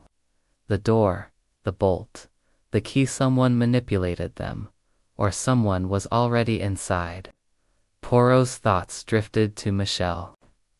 The conductor's loyalty to the Wagonlitz company was evident, but his unease suggested more. Could he be part of the plot, or merely a witness coerced into silence? The French voice, "C'est n'est rien," nagged at Poirot. Michel, a Frenchman, could have spoken it. But why in Ratchet's compartment? Unless another passenger, fluent in French, played a role, perhaps the princess or the count. Both cosmopolitan and multilingual, as the snow continued to fall, sealing the train in its icy vault, Poirot felt the weight of the mystery. The scarlet kimono was a flare in the dark, illuminating nothing but casting shadows on every suspect. The passengers, bound by their shared past, were a chorus, their voices harmonized in denial. "We must watch them," Poirot said, his voice firm. "Their glances, their silences, they will betray the truth." Book sighed, his faith in Poirot unwavering but strained. "I hope you are right, mon ami. This train cannot hold such secrets forever." Poirot closed his notebook, the kimono's image vivid in his mind. The Orient Express, a stage 4. Vengeance held its players close, and Hercule Poirot, with his relentless logic, would not rest until the curtain fell. Chapter 9. The Locked Door. The Simplon Orient Express, entombed in a Yugoslavian snowdrift, stood as a silent sentinel, its luxurious facade belying the grim drama within. Hercule Poirot sat in the dining car, his notebook open, his green eyes glinting with the intensity of a man nearing the heart of a mystery. The murder of Samuel Ratchet, stabbed 12 times in a locked compartment, had woven a complex web of clues: a handkerchief marked with an H, a pipe cleaner, a burned scrap hinting at Daisy Armstrong, and now a scarlet kimono, found in Poirot's own luggage. Its presence a deliberate taunt. The passengers, each tied to the Armstrong tragedy, maintained their polished alibis, but Poirot sensed a collective purpose beneath their denials. The locked door, the French voice at midnight, the snow sealing the train, all pointed to a crime orchestrated with meticulous care. Book, his face a mask of mounting frustration, paced the dining car, while Dr. Constantine, ever the diligent observer, sat with his notes, his brow furrowed. The chandeliers cast a soft glow, but the air was heavy with unspoken truths. Poirot's fingers traced the edge of his notebook, where he had sketched the carriage's layout. 16 compartments. Ratchett's at number 2, flanked by Mrs. Hubbard at 3 and McQueen at 4. The locked door was the fulcrum of the mystery, bolted from within, opened only by Pierre Michel's master key, yet somehow breached by the killer or killers, Monsieur Poirot said, his voice calm but commanding. The locked door is our enigma. It was bolted when Michel entered, yet the murderer left no trace. The open window is a ruse, no footprints in the snow. The connecting door to Mrs. Hubbard's compartment was bolted from Ratchett's side. How, then, did the killer escape? Book threw up his hands. It is impossible, Poirot, unless the murderer is still in the compartment, hidden. Poirot's mustache twitched, a faint smile playing on his lips. Not impossible, mon ami, merely a matter of method. He summoned Pierre Michel, the conductor, whose crisp uniform belied the strain in his eyes. Monsieur Michel, Poirot began, you alone have the master key. Did you enter Ratchett's compartment before morning? Michel's face paled, his hands clasping tightly. Nan, monsieur. I answered his bell after the cry at past. Midnight, heard the voice say, "Ce n'est rien," and left. I swear, I did not return until I found him dead. Poirot's gaze was unrelenting, and this voice in French, a language Ratchett did not speak. You are certain it came from his compartment? Michel nodded, his hesitation barely perceptible. Oui, monsieur, from inside. Poirot dismissed him, his mind turning to the French voice. Ce n'est rien, a phrase meant to dismiss, to deflect. Was it Michel, covering for another? Or a passenger, fluent in French, inside Ratchett's compartment? The Princess Dragomirov, the Count Androni, even Mary de Benemal spoke French, their cosmopolitan lives lending them fluency. But why speak at all, unless to mislead? Poirot requested a return to Ratchett's compartment, and Michel led the way, his steps heavy. The body had been moved to a baggage car to preserve it, but the bloodstains lingered, a stark reminder of the violence. Poirot examined the door's bolt again, its stiffness requiring a firm hand to slide. This bolt, he murmured, was locked when Michel entered. Yet the killer left, and the door was locked again. How he tested the connecting door to Mrs. Hubbard's compartment, confirming its bolt was undisturbed, locked from Ratchett's side. No one had passed through. Dr. Constantine ventured a theory. Could the killer have used a duplicate key? Poirot shook his head. The Wagonlitz company guards its keys jealously. Michel's is unique, and the bolt cannot be slid from outside. He knelt, examining the door's base, then the frame, his fingers probing for irregularities. A faint scratch near the lock caught his Aja hairline mark, barely visible. Curio, he said, his voice low. A tool, perhaps, to manipulate the bolt. But from where? His gaze shifted to the ceiling, where a small ventilation panel sat above the berth. It was too small for a person, but Poirot's mind toyed with possibilities. Could a slender instrument have been used to slide the bolt, perhaps through a hidden gap? He dismissed the idea the panel was fixed, the bolt too stiff. Yet the scratch nagged at him, a whisper of ingenuity. Poirot turned to the adjacent compartments.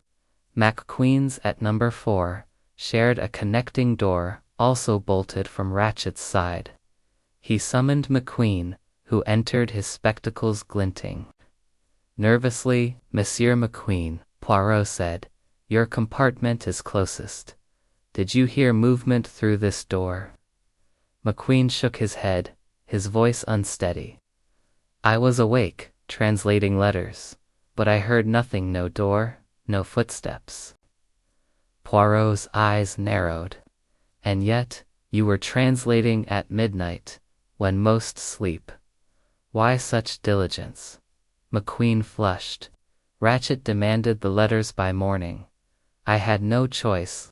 Poirot let him go, noting the secretary's proximity and his knowledge of Cassetti's past. Mrs. Hubbard, summoned next, reiterated her tale of the scarlet kimono. "I told you, Monsieur Poirot, that man in my compartment went through 2 ratchets. The connecting door, it must have been open." Poirot shook his head. "The bolt was locked, madame, from Ratchet's side. Your intruder, could he have come from the corridor?" Her eyes widened, then faltered. "Well, it was so dark, maybe he did." Her story, vivid yet inconsistent, felt like a performance. Its purpose, unclear. Poirot returned to the dining car, his mind racing. The locked door was no accident, it was the killer's shield, designed to confound. The French voice suggested a second person in the compartment, perhaps to answer Michel while the murder occurred. The kimono, planted in Poirot's luggage, was a distraction, like the open window. The scratch on the lock hinted at tampering, but the mechanics eluded him. He sketched the door in his notebook, marking the bolt, the keyhole, the scratch. "The killer," he murmured, "entered, killed, locked the door, and vanished. Or they never left." M'Book groaned. "Poirot, you speak in riddles. If the killer is among us, why these games? Why not flee?" Poirot's smile was enigmatic. "Because, mon ami, the snow traps us all. The killer or killers cannot flee, so they hide in plain sight, behind alibis and clues meant to mislead." Dr. Constantine leaned forward. "You believe there are multiple killers. The wounds varied support this." Poirot nodded. "A jury, perhaps, each delivering a blow for Daisy Armstrong. The locked door is their alibi, crafted to defy logic." He considered Michel again. The conductor's master key was the only means to lock the door from outside, unless the bolt had been manipulated. Poirot's thoughts turned to the passengers. Fluency in French. The princess, the Count, Mary Debenham, could have spoken the phrase. But Michel's hesitation, his loyalty to the company, suggested he might know more. Was he protecting someone, or was he part of the plot? As the snow fell, sealing the train further, Poirot felt the mystery's weight. The locked door was a challenge, a taunt to his intellect. The passengers, bound by their shared grief, were a chorus of silence, their secrets locked as tightly as Ratchet's compartment. "We must probe deeper," Poirot said, his voice firm. "The door will speak, and the truth will follow." M'Book sighed, his faith in Poirot unshaken but strained. "I hope so, mon ami. This train cannot hold such secrets forever." Poirot closed his notebook, the scratch on the lock vivid in his mind. The Orient Express, a stage of vengeance, held its players close, and Hercule Poirot, with his relentless logic, would unlock their secrets, one by one. Chapter 10. The Armstrong Legacy. The Simplon Orient Express, ensnared in a Yugoslavian snowdrift, stood as a gilded cage. its opulent interior a stark contrast to the dark drama unfolding within. Hercule Poirot stood at the center of the dining car, his small, neat figure commanding the attention of the assembled passengers. His green eyes gleamed with the clarity of a man who saw not just faces but motives, not just words but silences. The murder of Samuel Ratchet revealed as Cassetti. The fiend who kidnapped and murdered Daisy Armstrong had woven a tapestry of vengeance, its threads binding every passenger in the first-class carriage. The clues: a handkerchief marked H, a pipe cleaner, a burned scrap of paper. A scarlet kimono were pieces of a deliberate puzzle, and Poirot's little gray cells were aligning them with relentless precision. M. Book, his round face etched with unease, sat at a table, his fingers twisting a napkin. Dr. Constantine, his notebook brimming with observations, leaned forward, his dark eyes fixed on Poirot.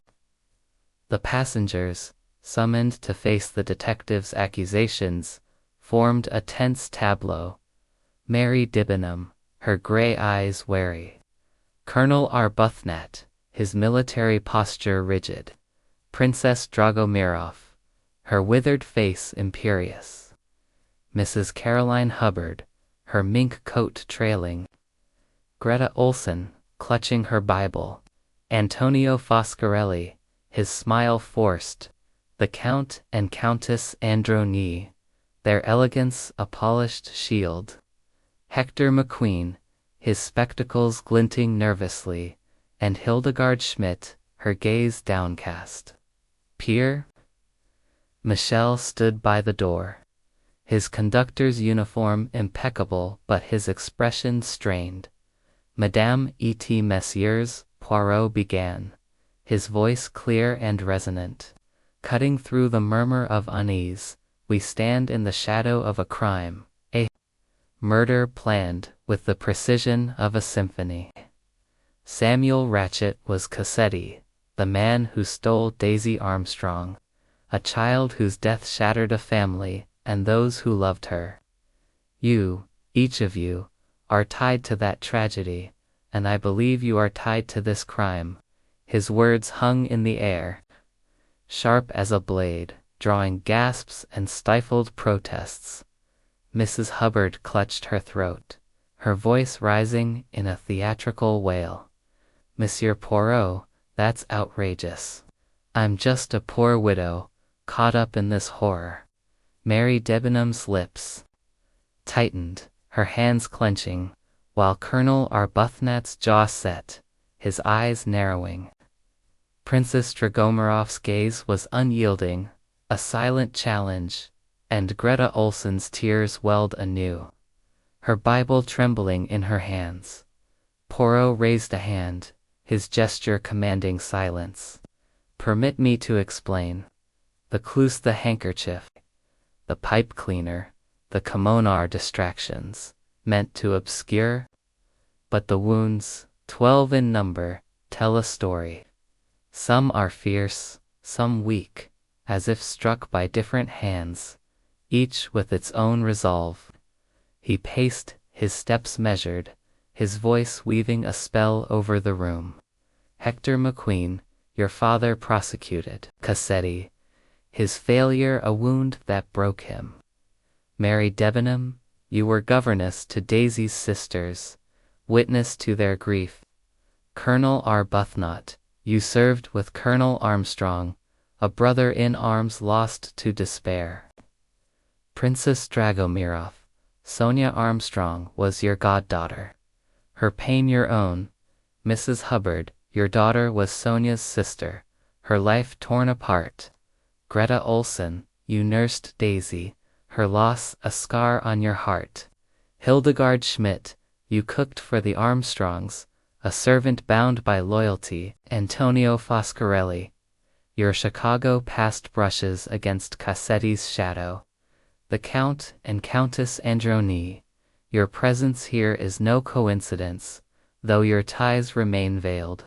The passengers stirred, their faces a mosaic of shock, defiance, and fear. Foscarelli's grin faltered, his hands twitching.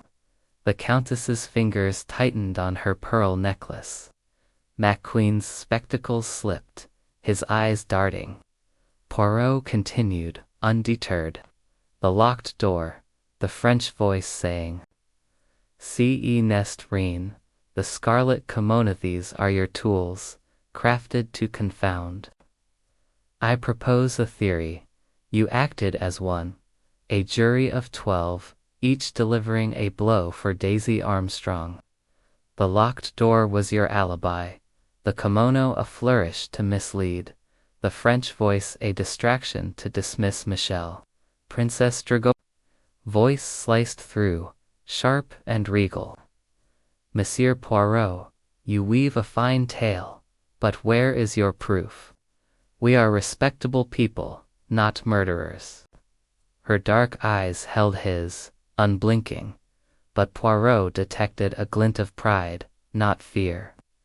Mary Debenham spoke, her voice steady but taut. "You accuse us all, yet we were asleep, as we said. Your clues point nowhere." Colonel Arbuthnot nodded, his tone clipped. "You've got nothing but guesses, Poirot. No evidence." Poirot's smile was serene, almost mischievous. "Evidence, Colonel. It is in your silences, your glances, the harmony of your denials. The handkerchief's H matches no one, yet it lies in Ratchet's compartment. The pipe cleaner points to no smoker, yet it is there. The kimono, found in my luggage, is a taunt meant to confuse. The burned paper names Daisy Armstrong, linking you all to her tragedy, and the wounds 12, like a jury's verdict, each blow a sentence for Cassetti's crime." A heavy silence fell, broken only by Greta Olson's soft sob. Foscarelli shifted, his joviality gone, while the Count Androni's monocle gleamed, his face impassive. Mrs. Hubbard fanned herself, muttering about nerves, but her eyes were sharp, watching Poirot. He continued, his voice soft but relentless. "The locked door is your masterpiece. Bolted from within, opened only by Michel's key, yet the killer or killers escaped. The French voice, not Ratchet's, suggests another was present, answering Michel to buy time. The kimono seen by Mrs. Hubbard and Michel is a costume worn to mislead. You planned this, mesdames et messieurs, with the precision of a clockmaker." The Countess Androni spoke for the first time, her voice low, her accent tinged with sorrow. "Monsieur Poirot, you speak of justice, but what of mercy? Cassetti destroyed lives, families, futures. If what you say is true, would such a crime not be understandable?" Her words, soft as a prayer, hung in the air, and Poirot's heart stirred, though his face remained impassive. Imbook, his patience fraying, leaned forward. "Poirot, you accuse them all, but where is the proof? A court needs facts, not theories." Dr. Constantine nodded. "The wounds suggest multiple hands, but the locked door, how did they manage it?" Poirot's eyes gleamed. "The door, doctor, is a trick of the mind. Perhaps the killer never left, or perhaps the bolt was manipulated. The scratch I found suggests a tool, but the truth lies in their unity. They protect each other, as they protected Daisy's memory." He turned to the passengers, his voice rising. "I offer you this. Confess, and the truth may find mercy. Deny, and I will unravel your secrets, one by one." The room was still, the passengers' faces a gallery of resolve. Princess Dragomirov's lips curved, a ghost of a smile. You are formidable, Monsieur Poirot, but we are not so easily broken. Her words were a gauntlet, and Poirot accepted it with a nod as the passengers filed out. Their silence louder than words. Poirot sat, his notebook open. The Armstrong legacy was a wound that bound them, their grief a motive for murder. The locked door, the kimono, the French voice were part of their design, a symphony of vengeance. M. Book sighed, his voice heavy. Poirot, what now? They will not break. Poirot's smile was enigmatic. They will, mon ami. The truth is a mirror, and they cannot hide from it forever. The snow fell outside, sealing the Orient Express in its icy embrace. Poirot closed his notebook, the passengers' faces vivid in his mind. The Armstrong legacy was their motive, their unity, their strength.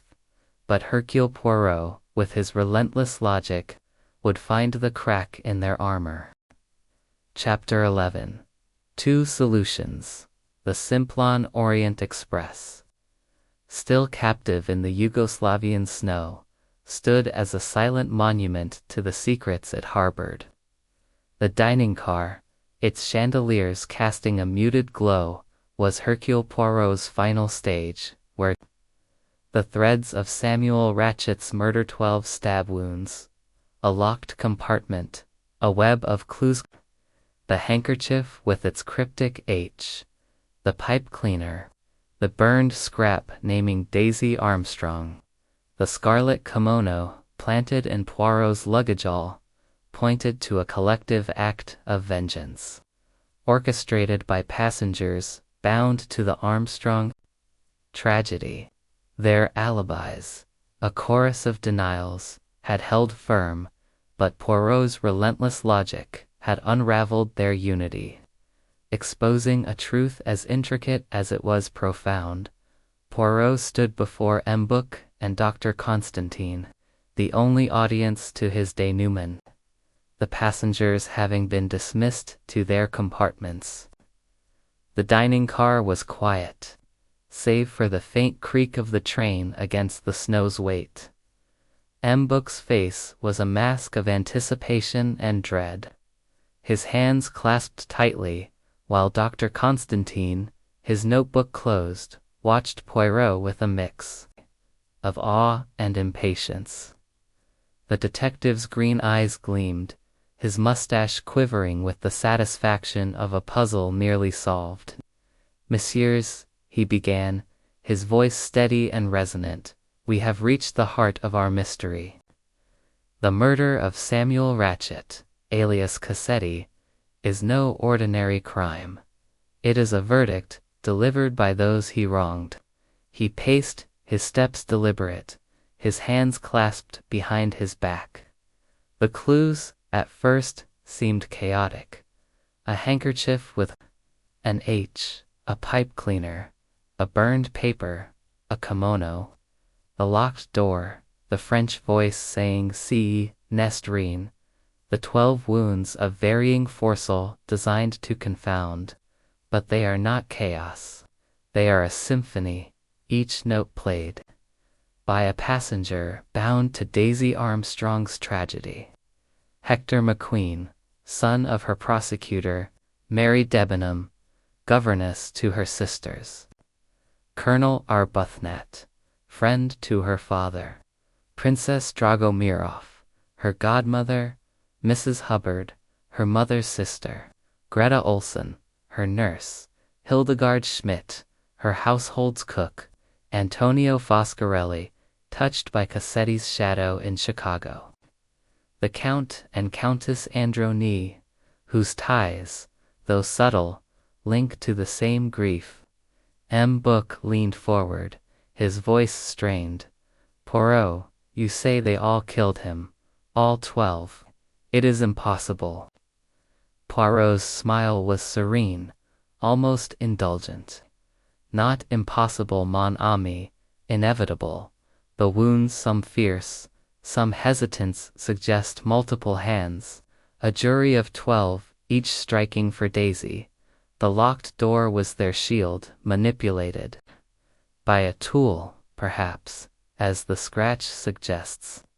The kimono, seen by Mrs. Hubbard and Michelle, was a costume worn to mislead. The French voice, not Ratchet's, was a passenger's ploy to dismiss Michelle while the act was done. Dr. Constantine nodded, his medical mind aligning with Poirot's logic. The wounds support this different angles, different strengths. But the door, how did they lock it after? Poirot's eyes gleamed. The bolt was slid, perhaps with a fine instrument through a gap, or by someone remaining inside, exiting later through McQueen's compartment. Number 4, which shares a connecting door. Michelle's key ensured the final lock, whether he knew it or not. He paused, his voice softening. They planned this, messieurs, with the precision of a watchmaker. Each passenger played a role, their alibis a chorus rehearsed to perfection. M. Book's face paled. But Poirot, if true, what do we do? Arrest them all. The police will demand answers when we reach Broad. Poirot's expression grew grave, his gaze distant. This, mon ami, brings me to my 2 solutions. The first is for the police, a simpler tale.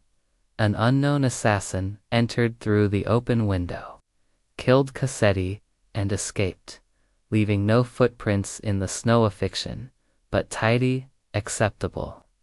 The second is the truth, a collective act of justice, each passenger striking a blow for Daisy Armstrong, their grief forged into retribution. Dr. Constantine frowned, his voice low. You would lie to the police, Monsieur Poirot, you who seek truth. Poirot's eyes softened, a rare vulnerability flickering. Truth, doctor, is not always justice. Cassetti escaped the law, leaving devastation. These passengers' mothers, friends, servants sought what the courts denied. Their crime is murder, yes, but their motive is a wound that bleeds still. He paused, his voice barely a whisper. I am Hercule Poirot, a man of order, of law. Yet, I am also a man, and I see their pain. M. Book's eyes widened, his voice trembling. What will you report, mon ami? The truth, or this fiction? Poirot adjusted his tie, his movements precise, his decision clear. I will give the simpler solution. The police will accept it, the case will close, and the Orient Express will move on. Justice, in this instance, belongs to the heart, not the gavel. Dr. Constantine shook his head, but a reluctant respect shone in his eyes. You surprise me, Monsieur Poirot, but I understand. Poirot sat, his notebook open, though he wrote nothing. The passengers' faces flashed in his mind. Mary Debenham's resolve, Arbuthnot's loyalty, the princess's pride, Mrs. Hubbard's theatrics. They were not criminals in the usual sense, but avengers, bound by a shared loss. The kimono, the handkerchief, the pipe cleaner, all were props in their play, designed to shield their act. The locked door, the French voice, the varied wounds, each a note in their requiem for Daisy, as the snow continued to fall, sealing the train in its icy vault. Poirot felt a weight lift. The truth was his, but he chose mercy over law, a rare departure for a man of his principles. M. Book rose, his voice heavy. You are a good man, Poirot, but this sits ill with me. A murder, unpunished. Poirot's smile was faint. Punishment, mon ami, is not always ours to give. Let them Carry their burden. It is enough. The dining car fell silent, the chandelier's glow softening the harsh edges of the moment. Poirot closed his notebook, the Armstrong legacy a shadow that would linger. The Orient Express, with its secrets intact, awaited the snow's release. And Hercule Poirot, his task complete, prepared to let the truth rest in the silence of the snow. Chapter 12. The train moves on the Simplon Orient Express. Freed at last from its snowy prison, chugged through the Yugoslavian wilderness, its wheels grinding against the newly cleared tracks. The dawn light pierced the clouds, casting a pale glow over the train's navy blue carriages, their brass fittings glinting like stars against the fading snow. Inside, the atmosphere was subdued, the passengers' faces etched with a quiet relief that masked deeper shadows. Hercule Poirot sat alone in his compartment, number 8, his Homburg hat resting on the table, his silk dressing gown folded with precision. The murder of Samuel Ratchet Cassetti, the destroyer of Daisy Armstrong, had been unraveled. Its truth, a tapestry of vengeance woven by a jury of 12. Poirot's decision to offer a false solution to the police, shielding the passengers' collective act, weighed heavily on his orderly soul. Yet he felt a strange peace. The dining car, where Poirot had laid bare the passengers' conspiracy, was now restored to its usual elegance, the chandeliers sparkling, the linen crisp. Yet the air carried a lingering tension, as if the train itself bore the memory of the crime. Poirot sipped a cup of café au lait, his green eyes distant, his mustache still. The passengers avoided his gaze as they took their breakfast, their conversations hushed.